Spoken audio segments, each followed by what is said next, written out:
यो गठबन्धन सत्ताका निम्ति हो, स्वार्थका निम्ति हो, यो देशका निम्ति होइन। यो गठबन्धन सत्ता गठबन्धनका मित्रहरूलाई अहिले माइक दिन तयार छु, म समय दिन तयार छु, 10 मिनट पर्खिन्छु। बरु एउटा काम देशका लागि, जनताका लागि, विकासको पक्षमा, सुशासनको पक्षमा गरेको एउटा काम भनिदिनुहोस्, माइक दिनुहोस्। चौरीको पुच्छर जस्तो काङ्ग्रेसको पुच्छर भएर अनि वामपन्थी पार्टी भनेर हुन्छ। खोइ वामपन्थी पार्टी कम्युनिस्ट सरकार ढालेर काङ्ग्रेसको नेतृत्वमा सरकार बनाउनु पर्छ भनेर अदालतमा मुद्दा हाल्न गएको होइन। वामपन्थी कम्युनिस्ट सरकार ढालेर एमाले पार्टीले विदेशबाट पैसा ल्याएर चुनाव लडेको छैन।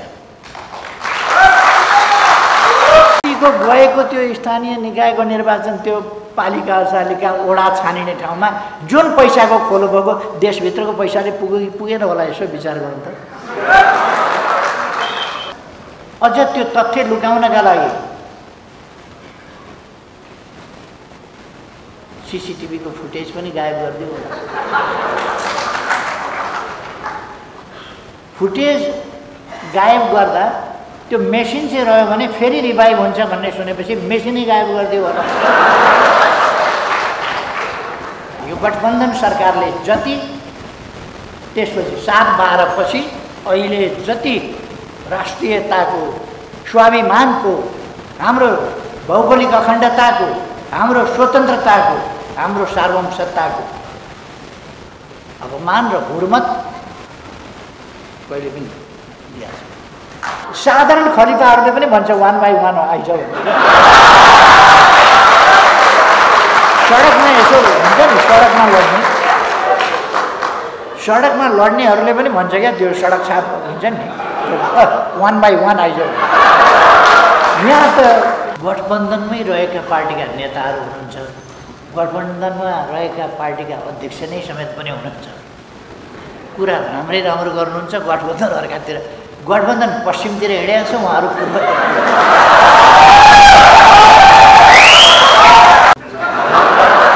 तैपनि आफ्ना कुरा भन्नुभयो, टिकट नपाइने डर भए पनि त्यो डरलाई छोडेर भए पनि आफ्ना कुरा भनेरै छोड्नुभयो। अरूलाई पनि त्यत्तिकै खतरा छ। उपेन्द्रजी भाग्यो है, उपेन्द्रजीलाई टिकट नपाउँछ भने कुनै आपत छैन, अध्यक्षै भएको हुनाले। अहिले 4-5 वर्षका लागि राष्ट्रिय सभामा हुनुहुन्छ। नारायण गाजीजी पनि ढुक्कै हुनुहुन्छ, त्यस कारण उहाँले पनि अलिक ठोकेरै भन्नुभएको छ। आज कस्तो पऱ्यो भने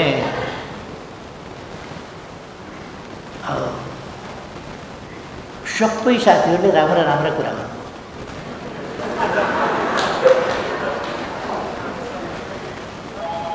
अब गठबन्धनमै रहेका पार्टीका नेताहरू हुनुहुन्छ, गठबन्धनमा रहेका पार्टीका अध्यक्ष नै समेत पनि हुनुहुन्छ।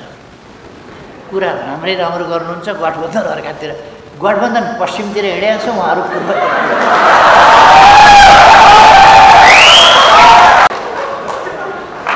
यो निम्ता गर्दाको छनौट देखेर मलाई चाहिँ गजब खुसी लाग्यो। कङ्ग्रेसभित्र पनि सबभन्दा राम्रो मान्छे, माओवादीभित्र पनि सबभन्दा राम्रो मान्छे र जसपाभित्र पनि सबभन्दा राम्रो मान्छे खोजेर ल्याएको रहेछ।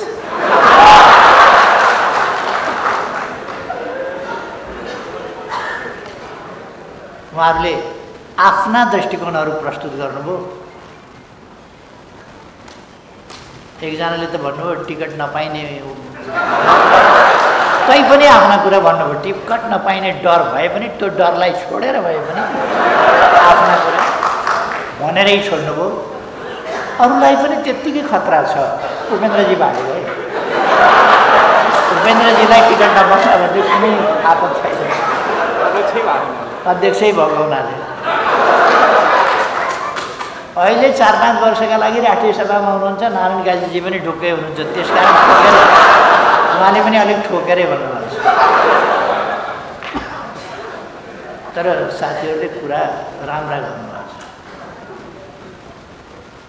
म साथीहरूलाई राम्रा विचार व्यक्त गर्नुभएकोमा धन्यवाद भन्दै यो गठबन्धनभित्र अलिकति तपाईँहरूले ठिकै कुरा उठाउनु भएको छ। यो जे भने पनि ताली बजाउने, जे भने पनि ताली बजाउने मात्रै गर्न भएन।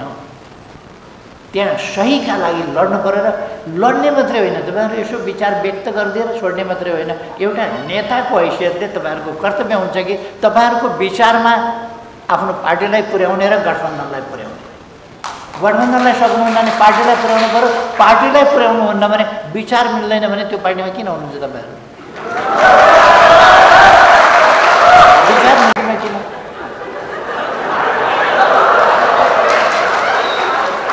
अनि पार्टी त तपाईँहरू जहाँ अल्झिरहनु भएको छ त्यो मात्रै छैन होला नि। खैर त्यतापट्टि म नजाउँ, म प्रशंसा मात्रै गर्न चाहन्छु।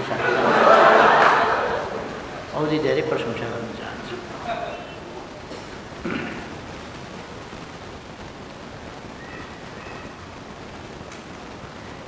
एउटा चाहिँ यो सबै एउटै डालोमा गोलमटोल हाल्ने त्यो एउटाले भ्रष्टाचार गर्छ, त्यसमा होइन भन्ने ठाउँै हुँदैन। होइन भन्ने ठाउँै नभएपछि जस्तो भन्नुहोस् न, एउटाले यो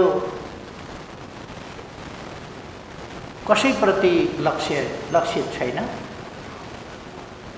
तर संयोगवश कसैसँग कुनै व्यक्तिसँग चरित्र केही मिल्न गएमा संयोग मात्रै हुनेछ। तैपनि एउटा मानिलिउँ भन्ने, कसैले बजेटमा सेटिङ गर्यो अरे,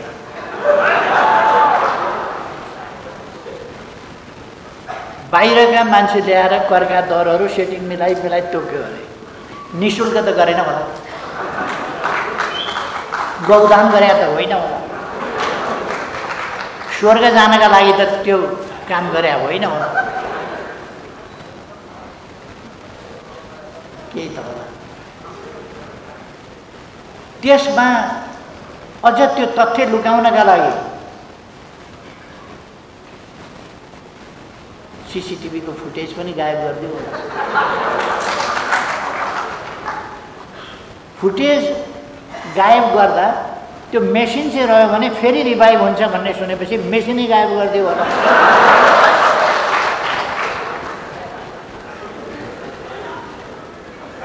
अब कसैको कुनै पार्टीको मान्छेले कुनै सरकारको मान्छेले त्यो गर्यो भने होइन भन्ने ठाउँ नहोला।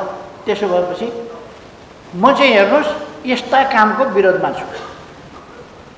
सबै पार्टी उस्तै हुन्, किन आफ्नो त नाइ भन्ने ठाउँ रहेन नि, सबै उस्तै हुने।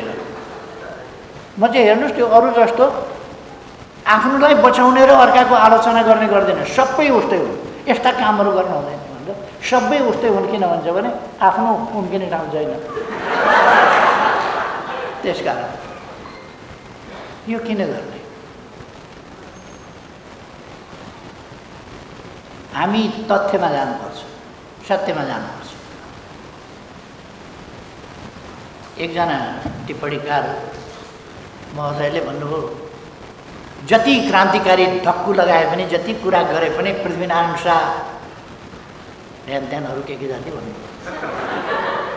कसले क्रान्तिकारी कुरा गर्यो, कसले धक्कु लगायो? देशभक्तिको कुरा गर्नु क्रान्तिकारी कुरा हो र? म डाक्टर साहबलाई भन्न चाहन्छु, पृथ्वीनारायण शाहका दिव्य उपदेश कहिलेबाट आयो? कुन ग्रन्थबाट पढ्न थाल्नुभयो डाक्टर साहब?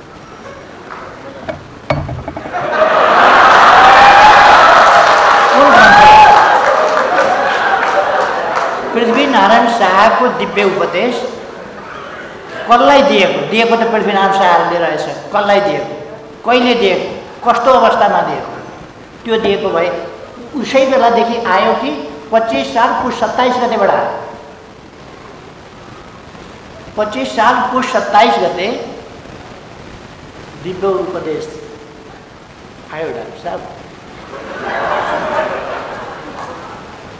त्यसकारण पृथ्वीनारायण शाहका योगदान महान छ। एकीकरणको नेतृत्व गरे हो। एकीकरण आवश्यक थियो, एकीकरण सकारात्मक कुरा हो र पृथ्वीनारायण शाहको हामी एकीकरणको नायकको रूपमा प्रशंसा गर्छौँ। तर ओरिजिनल बुट्टा कुन थियो त्यसमाथि रङ थप कसले गर्यो? रङ भरेका कुराहरू चाहिँ अलिकति हेर्नुपर्छ। दिव्य उपदेश मृत्युशय्यामा भएको मान्छेले आरामसँग दिव्य उपदेश भनेर मर्नभन्दा पहिले दिएको कि पछि?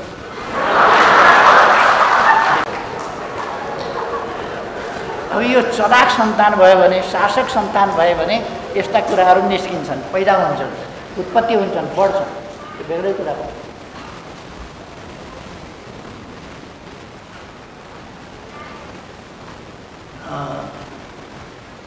दिव्य उपदेश आउँदा म पनि 17 वर्षको भइसकेको थिएँ।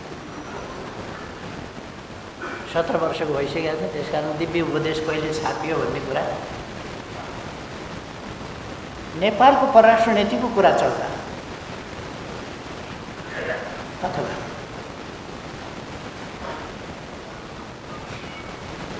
असंलग्न बान्डुन सम्मेलन हुँदा, असंलग्न आन्दोलनको शिखर सम्मेलन हुँदा, प्रथम असंलग्न आन्दोलन हुँदा यदुनाथ खनालहरूले असंलग्न आन्दोलन सम्बन्धी सिद्धान्तहरू तय गर्दा दिव्य उपदेशको चर्चा कति ठाउँमा छ, कहाँ छ? त्यति बेला त दिव्य उपदेश जन्मेकै थियो। 1955 to 61 का कुरा गर्ने जन्मेकै थियो। खै त्यतापट्टि अहिले नजाउँ। यो इतिहासका खोजका विषय हुन सक्छन्, अध्ययनका विषय हुन सक्छन्।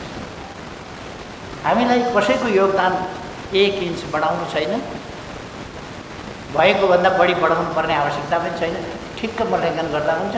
घटाउनु त झन् 1 सुता पनि घटाउनु छँदै छैन। घटाउनै हुँदैन, कसैको योगदान किन घटाउनु?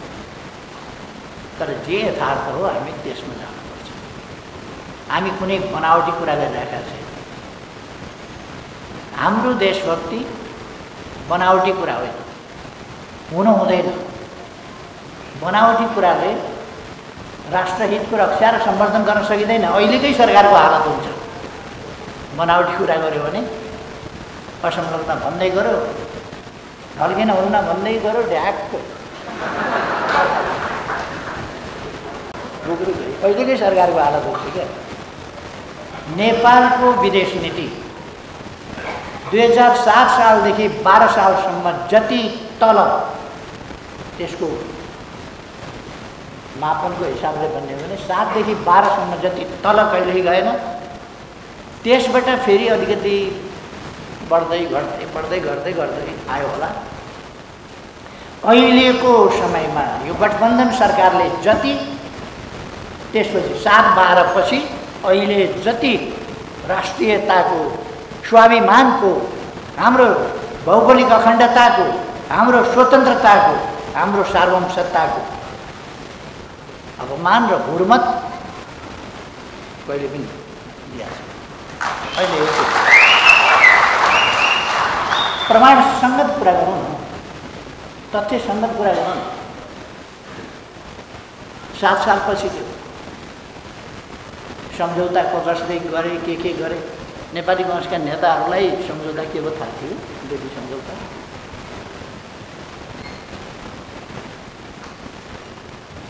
फेरि एकपल्ट भन्न चाहनुहुन्छ भने म माइक दिन्छु त।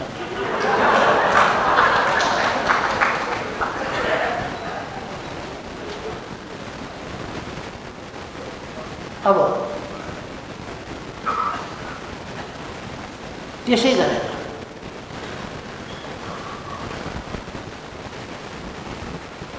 2008 साल साउनतिर होला, मोहन शमशेर कैदी हो। डेटमा अलिकति फरक पनि आउन सक्छ। 2008 साल मङ्सिरतिर मातृका प्रसाद कोइराला नेपाली कङ्ग्रेसका सभापति प्रधानमन्त्री भए। माघ 4 गते भारत भ्रमणमा गए। माघ 11 गते भारत भ्रमणबाट फर्किए। फर्किँदा नेपालको उत्तरी सिमानामा भारतीय सैनिक चेकपोस्ट राख्ने भन्ने सम्झौता 17 ठाउँमा भारतीय सैन्य चेकपोस्ट राख्ने भन्ने सम्झौता गरेर फर्किए। गएको 4 गते, फर्किएको 11 गते। 11 गते फर्किँदा यो सम्झौता गरेर फर्किए नेपाली कङ्ग्रेसका सभापति मातृका प्रसाद कोइराला।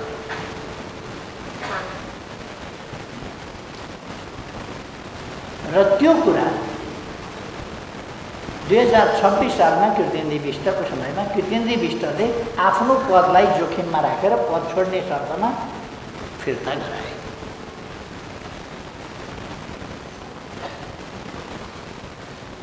1952 यो फरवरीको कुरा थियो। फेब्रुअरी महिनामा 17वटा चेकपोस्ट राखिएका थिए र 1962 मा कालापानीमा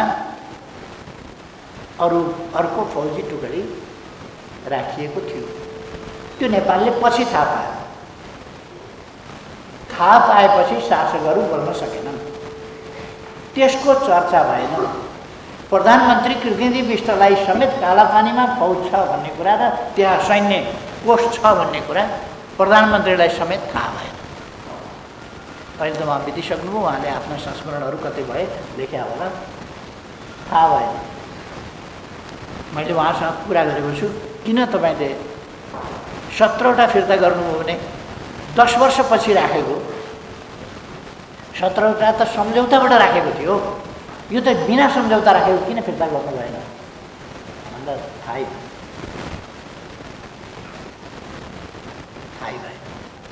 नत्र भने 17वटा सम्झौताबाट राखेकोलाई त फिर्ता गर्ने थिए, सम्झौता बिना राखेकोलाई फिर्ता गर त भन्ने थियो। त्यो फिर्ता भएन। र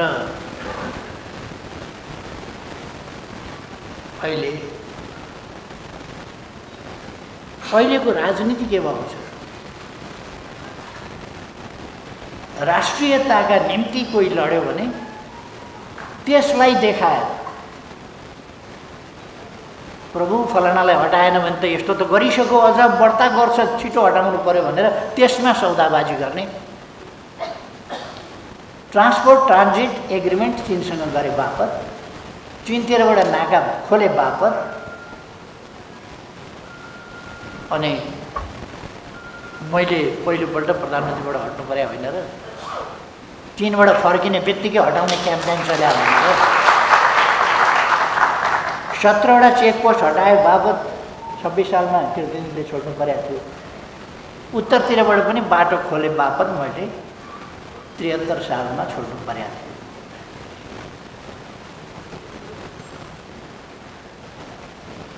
यसपल्ट फेरि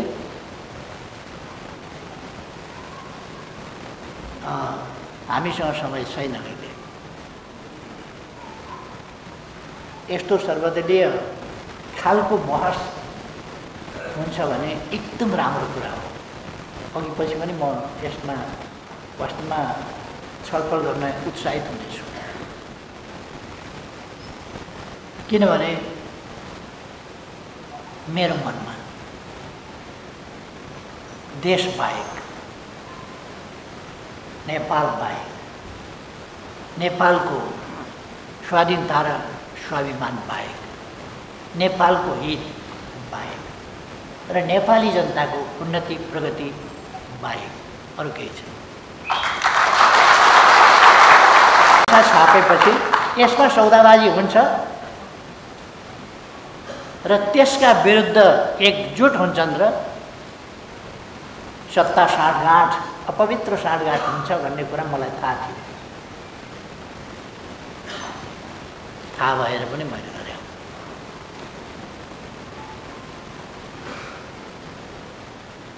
चन्द्र भण्डारीजीले एकदम ठिक कुरा भन्नुभयो। जेसुकै कुरामा पनि मौन धारण गर्न सकिँदैन, मौन धारण गर्नु हुँदैन। र हाम्रो डिप्लोमेसी भनेको घुँडा टेकेर सत्ता जोगाउने डिप्लोमेसी होइन। राष्ट्रिय हित बाहेक हामी चीनको भूमि कब्जा गरेर दाबी गरेर जान सक्छौँ होला र, चीनको भूमि दाबी गरेर नि यति मेरो हो भनेर जान सक्छौँ होला र, हामी भारतको भूमि यो चाहिँ मेरो हो भनेर दाबी गरेर जान सक्छौँ होला र, त्यो हाम्रो क्षमतै छैन नि। तर हाम्रो चाहिँ त हाम्रो भन्नु पऱ्यो नि, हामीले पुरा गर्नु पऱ्यो। हाम्रो हाम्रो हाम्रो भूमि भनेको हाम्रो भूमि हो, त्यो चाहिँ जता जसले नियन्त्रणमा लिएको छ उसले फिर्ता गर्दैन। यो कुनै अरू ढङ्गले भनेको छैनौँ, हामीले वार्ताबाट तथ्य प्रमाणका आधारमा भनेको छौँ। 146 वर्ष सुगौली सन्धिभन्दा अगाडि त हाम्रो अरू टेरिटरी थियो, हामी हार्यौँ, हाम्रो भूभाग गयो। जुन भूभागमा सम्झौता भयो कायम रहेर, त्यो अरू ठाउँका सिमानाका कुरा छोडिदिउँ, महाकाली सम्बन्धी यो पहाडी भेगको सिमाना जुन छ, उद्गमदेखि महाकालीको उद्गमदेखि यहाँसम्म तल तराईसम्मको सिमाना फेरिया छैन। 146 वर्ष हामीले भोग चलन गरिसकेपछि 1962 मा भारतले कारण थिए होला, हाम्रा निम्तिका कारण थिएनन्, भारतका निम्तिका थिए होला, कारण थिए होला, तर त्यहाँ फौज राखियो र अहिले 60 वर्ष भयो। 60 वर्षदेखि हाम्रो भूभागमा भारतीय फौज। अब त्यो फिर्ता गर्नुपर्छ भन्ने कुरा हो।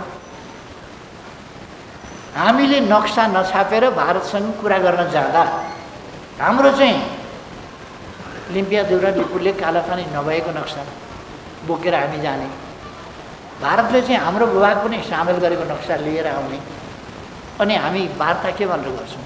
हाम्रो नक्सा पेश गर्दा बुच्चे छ, उनीहरूको नक्सा पेश गर्दा त्यो बुच्चे भएको जमिन चाहिँ उनीहरूकै परेको छ भने के भन्नु?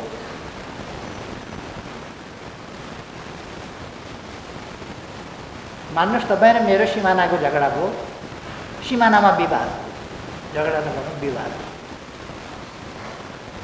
तपाईँले मेरो भूभाग पनि आफ्नैमा राखेर नक्सा बनाएर दिनुभयो, मैले मेरो भूभाग पनि तपाईँकै नक्सामा हालेर नक्सा बनाएर लगाउँ भने, अनि बहस के हुन्छ त भन्दा मेरो नक्सा यो हो, मैले दाबी गर्दा त तपाईँले मेरो समेत कब्जा गरेको समेतको नक्सा तपाईँले ल्याउनुहुन्छ।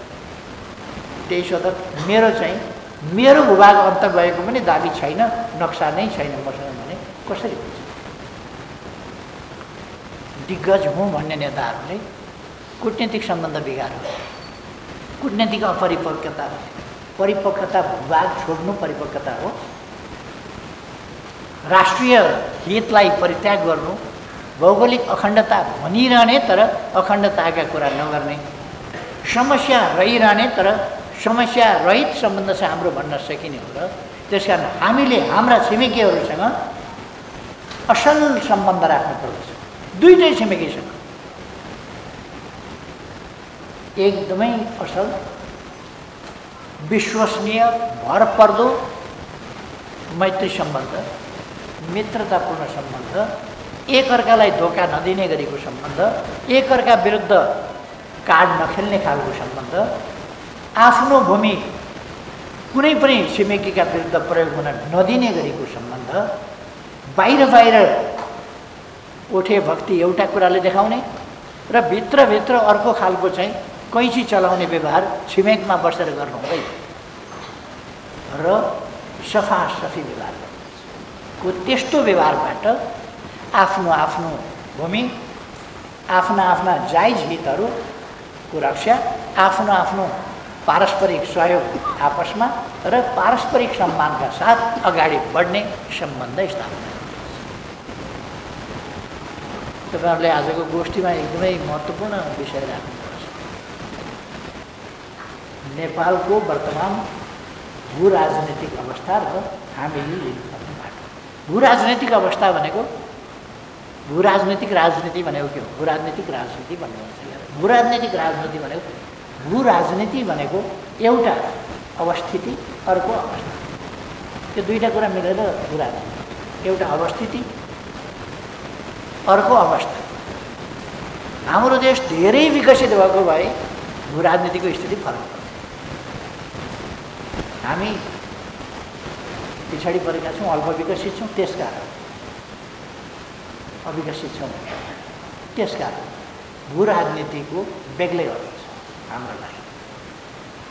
हामी ठुलो देश भएको भए फरक पर्थ्यो, बलिया भएको भए फरक पर्थ्यो। होइन, हामी ठुला ठुला दुईवटा, र अर्को महत्त्वपूर्ण कुरा, ठुला ठुला दुईवटा छिमेकी छन् मात्रै होइन, दुईवटा भिन्न भिन्न राजनीतिक प्रणाली, सामाजिक आर्थिक सांस्कृतिक प्रणाली भएका देशहरू छन् ठुला ठुला, तिनका बिचमा हामी छौँ। एउटा तथ्य, अर्को हाम्रो अवस्था के छ, अरूको अवस्था के छ, त्यो कुरा। यस अवस्थाले पार्ने असर प्रभावहरूलाई ध्यानमा राखेर हामीले अगाडि बढ्यौँ। त्यसो गरिरहँदा हाम्रो सार्वभौम सत्ता, हाम्रो स्वाधीनता, हाम्रो स्वतन्त्रता, हाम्रो भौगोलिक अखण्डता, हाम्रो जायज राष्ट्रिय हितहरू र हाम्रो राष्ट्रिय स्वाभिमान, यी कुराहरूलाई हामी छोड्न सक्दैनौँ। र यी कुराहरूलाई हामीले नछोड्नु अन्याय होइन, कुनै ज्यादती होइन। हामी हाम्रा छिमेकीहरूसँग यसो भनिरहँदा सुमधुर सम्बन्ध कायम राख्न चाहन्छौँ र कुनै पनि प्रकारका समस्याहरू छन् भने ती हटाउन चाहन्छौँ। डुबान छ भने मौन धारण गर्नु हुँदैन डुबानको सम्बन्धमा। त्यसै कारण मेरो भ्रमणमा मैले डुबानको सम्बन्धमा कुरा गर्न र संयुक्त समिति बनाइयो अध्ययन गर्न र कतिपय ठाउँमा खोल्ने काम गरेँ। अनि हामीले आफ्नो राष्ट्रिय हितलाई उत्तरतिरबाट बाटो खोलौँ, उत्तरतिरबाट रेल ल्याउँ, दक्षिणतिरबाट रेल ल्याउँ, व्यापार उत्तर दक्षिण दुवैतिर बढाउँ, आफ्नो त्यसका निम्ति उत्पादन छ भने नै हामीले व्यापार गर्ने हो। आयात गर्ने कुरालाई व्यापार भनिँदैन, उत्पादनको बिक्रीलाई व्यापार भनिन्छ। खास हामीले व्यवसाय गर्छौँ, उपभोग्य वस्तुहरू ल्याउँछौँ, उपभोक्ता बजार बनाउँछौँ, कार्यपत्रमा पनि छ उपभोग्य बजार। हामी त उपभोक्ता मात्रै बनेका छौँ। अहिले हाम्रा अगाडि यत्रो अवसर छ, दुईवटा यति ठुला ठुला मार्केटहरू छ। खाली कमी के छ भन्दा हाम्रो उत्पादन छ। त्यसकारण हामीले उत्पादन, पहिलो कुरा हाम्रो राष्ट्रिय आवश्यकता, हाम्रो राष्ट्रिय उपभोग, यसलाई पुग्ने गरीको उत्पादन विभिन्न क्षेत्रमा वृद्धि गर्नु पर्यो, जसले आयात घटाउँछ, आत्मनिर्भरता बढाउँछ। दोस्रो कुरा, हामीले आफूलाई चाहिने भन्दा बढी अथवा कमसेकम टेक्नोलोजी भेल्यु, अरू भेल्युहरू एड गर्न सक्ने खालका उत्पादनहरू बाहिर पठाउन सक्नु पर्यो। त्यसकारण हामीलाई उहाँहरूसँग छिमेकी फेर्न सकिँदैन। सुमधुर सम्बन्ध बनाउने बाहेक अर्को बाटो छैन। सुमधुर सम्बन्ध बनाउने एउटै सूत्र के हो भने अनुचित र असमान कुराहरू, अनुचित कुराहरू हटाउनु पर्दछ र उचित स्तरमा सम्बन्ध, उचित तरिकाले सम्बन्ध, उचित आधारमा सम्बन्ध, सम्बन्धका आधार औचित्यपूर्ण, तर्कपूर्ण, न्यायपूर्ण हुनुपर्दछ। हामीले भनेको थियौँ औचित्यपूर्ण, न्यायपूर्ण आधारमा हाम्रा सम्बन्धहरूलाई सुदृढ गर्नुपर्दछ, विस्तार गर्नुपर्दछ, उचाइमा लानुपर्दछ र आजको समय अनुकूल बनाउनु पर्दछ। पुराना मान्यता अनुसार होइन, आजको सम्बन्ध, आजको मान्यता अनुसारका सम्बन्ध। संयुक्त राष्ट्रसङ्घको बडापत्र, असंलग्न आन्दोलनका सिद्धान्तहरू, पञ्चशीलका सिद्धान्तहरू, हस्तक्षेपको नीति, अहिले मैले भनिरहनु पर्ने जस्तो लाग्दैन,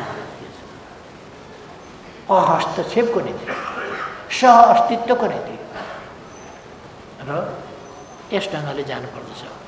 पारस्परिक सहयोगको हिसाबमा एक अर्काको हस्तक्षेप र कुनै प्रकारको सुरक्षा थ्रेट नहुने गरी।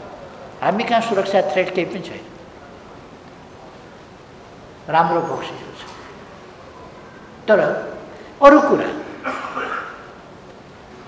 म्याक्रो त उहिले भने गर्दो क्याबिनेटमा भारतीय एम्बेसडर बस्नेसम्मको हुने गर्छ। 7 साल 8 सालमा क्याबिनेटमा भारतीय एम्बेसडर आएर बस्छ। त्यस स्थितिबाट आजको स्थितिमा आएका छौँ। प्रगति छैन भने प्रगति छ।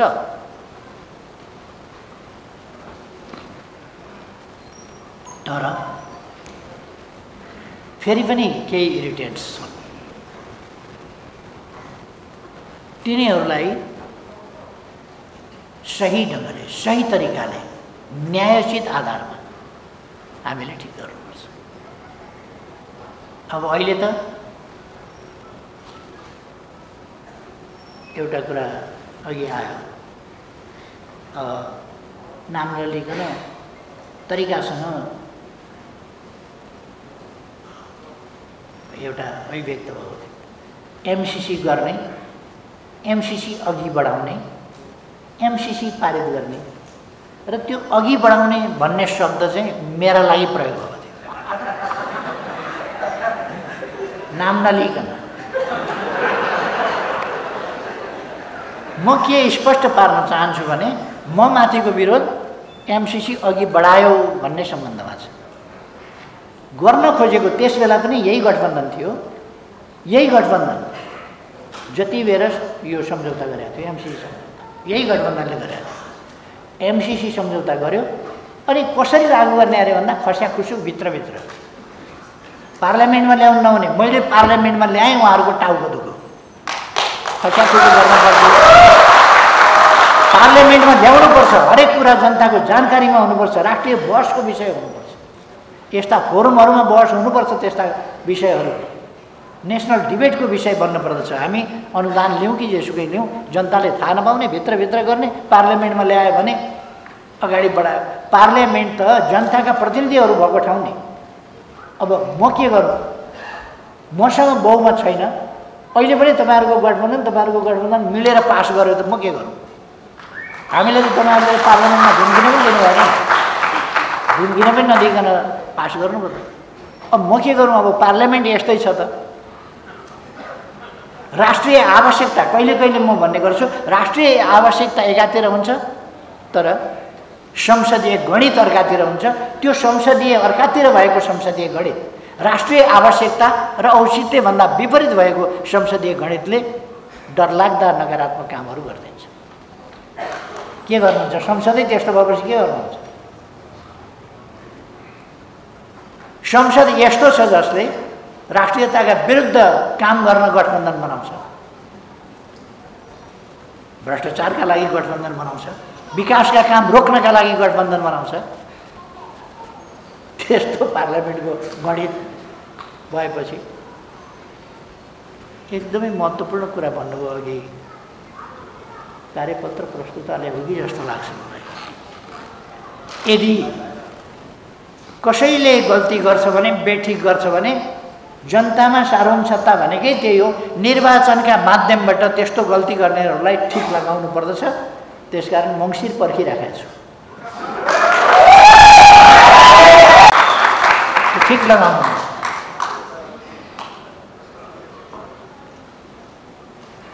यो गठबन्धन सत्ताका निम्ति हो, स्वार्थका निम्ति हो, यो देशका निम्ति होइन। यो गठबन्धन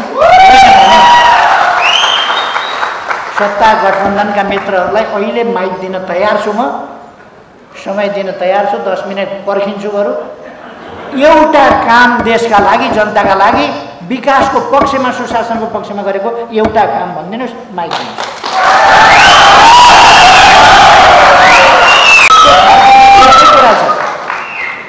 यसको आतंक एउटै कुरासँग छ, एमाले। किनभने एउटा पार्टीका विरुद्ध यत्रो पार्टी हो।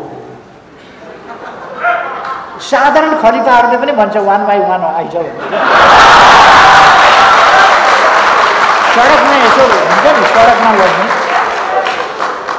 सडकमा लड्नेहरूले पनि भन्छ क्या, त्यो सडक छाप हुन्छ नि, 1 by 1 आइज।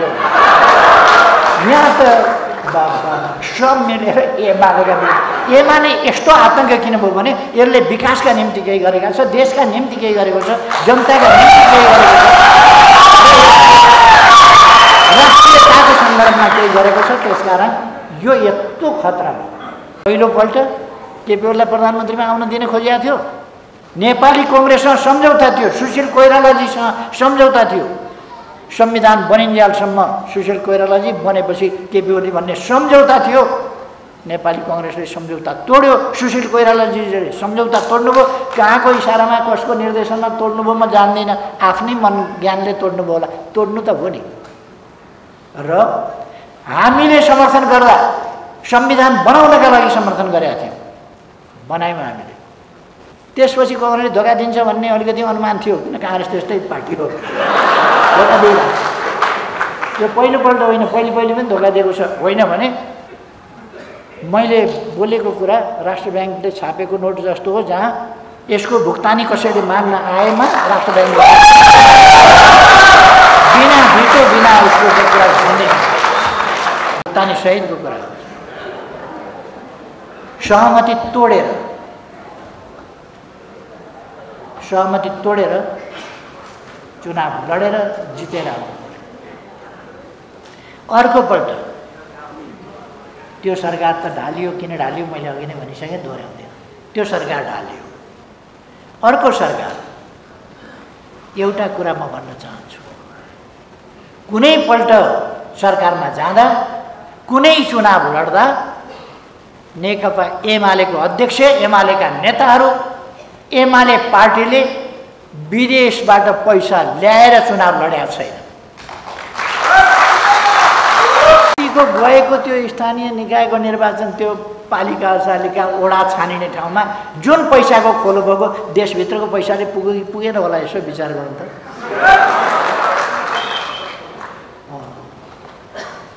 एउटा पालिकामा पैसा त कहाँबाट आयो भनेर चिन्ता साथीहरूले जुन चिन्ता जाहेर गर्नु पनि जायज छ। त्यो चिन्ता एकदम जायज छ, एकदम जायज चिन्ता छ। तपाईँहरूले जाहेर गर्नुभयो। पार्टीमा तपाईँहरूले दरीसँग लड्न आवश्यक देख्छु, लड्न आवश्यक। नत्र भने हामीले राष्ट्र जोगाउन, राष्ट्रको स्वाधीनता र स्वाभिमान जोगाउन, राष्ट्रिय हित जोगाउन र राष्ट्रलाई उन्नतिको बाटोमा अगाडि बढाउन सहज छैन।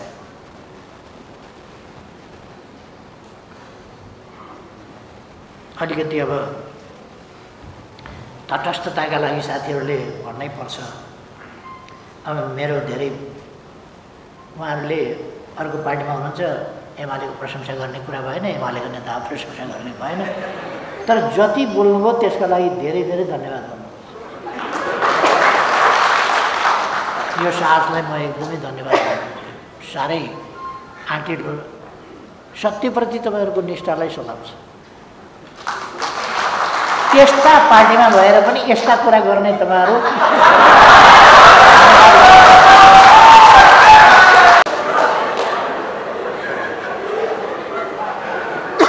अब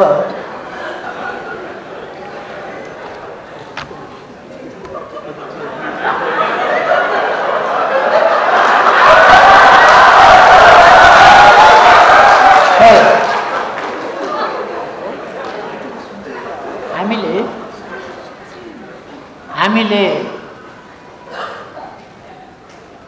देशलाई माया गरौँ, देशलाई माया गरौँ।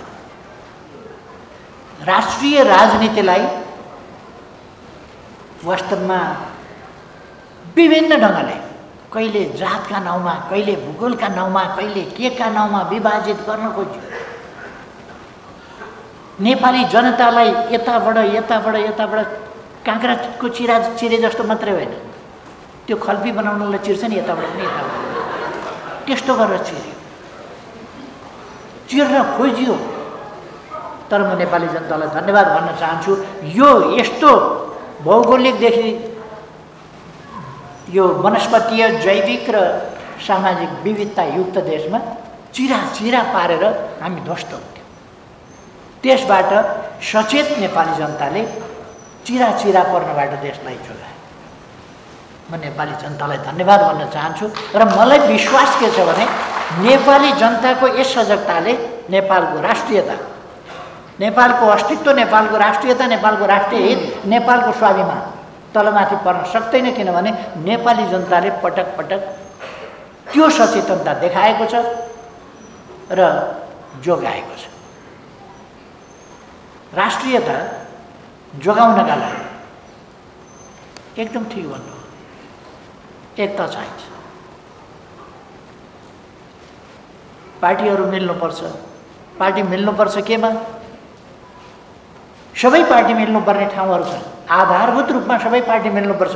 डेमोक्रेसीका प्रश्न, राष्ट्रियताका प्रश्न, सदाचार र स्वच्छताका प्रश्नमा, भ्रष्टाचार नियन्त्रणका प्रश्नमा, सुशासनका प्रश्नमा, कानुनी राजको प्रश्नमा अनि विकासको प्रश्न, यी कुराहरूमा राष्ट्रको रक्षा संवर्धनदेखि लिएर विकाससम्मका तमाम कुरा, जनतालाई राहत सहुलियत पुर्याउने कुरामा, जनताको जीवनस्तर उठाउने कुरामा सबै पार्टीहरू मिल्नुपर्दछ। सरकार बनाउन नै मिल्नुपर्छ, मिलिजुली खानुपर्छ भन्ने कुरा होइन। यी कुरामा मिल्नुपर्छ क्या। मिल्दाखेरि यसमा मिलेर हामी जनताका बिचमा जान सक्छौँ। जनताका बिचमा जाउँ। पहिलो कुरा सबै पार्टी मिल्नुपर्छ। म एउटा बेनिफिट अफ डाउट भन्छ नि, नेपालमा वामपन्थी पार्टीहरू छन् भने काङ्ग्रेसका पछि नलाग्न, गठबन्धन छोड्न,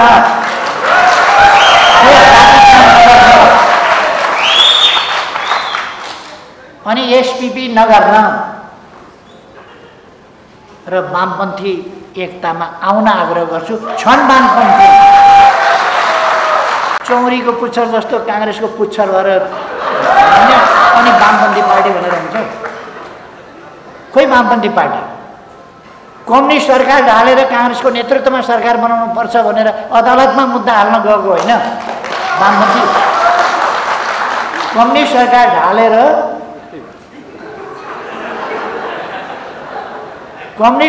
ढालेर शेरबहादुर देउवाजीको नेतृत्वमा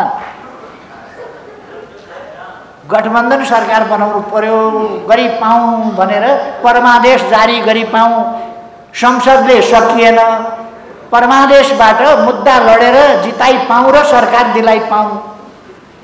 वामपन्थी नेतृत्वको गठबन्धनको रक्षा गरौँ, वामपन्थी।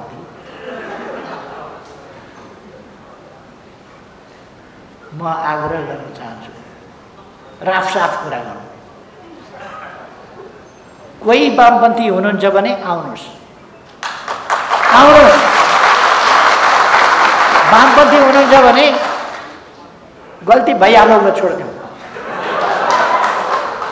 गल्ती छोड्नु भइहाल्यो। वामपन्थी हुनुहुन्छ भने आउनुहोस्। एमालेसँग मिलेर काङ्ग्रेस विरोधी होइन, देशको पक्षमा, राष्ट्रियताको पक्षमा, लोकतन्त्रको पक्षमा, कानुनी राजको पक्षमा उभिएर काम गर्ने सरकार बनाऊ र अगाडि बढाऊ। चुनावमा बुथ कब्जा गर्ने होइन, विपक्षी उम्मेदवारलाई गिरफ्तार गरेर थुनामा राखेर बुथ कब्जा गर्ने होइन, मतपत्र च्यात्ने टोक्ने, मतपेटिका फेर्ने होइन। निष्पक्ष ढङ्गले चुनाव, शान्तिपूर्ण स्वतन्त्र वातावरणमा चुनाव बनाउने, लोकतान्त्रिक अभ्यास गर्ने सरकार बनाउन, एउटा नमुना सरकार दिउँ। आउनुहोस्, वामपन्थीहरू कोही हुनुहुन्छ भने।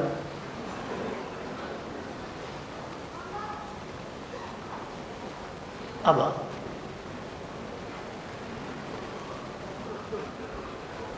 त्यो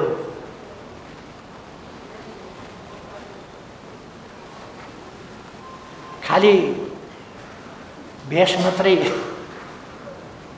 वर्ग मात्रै, साइनबोर्ड मात्रै, हो भने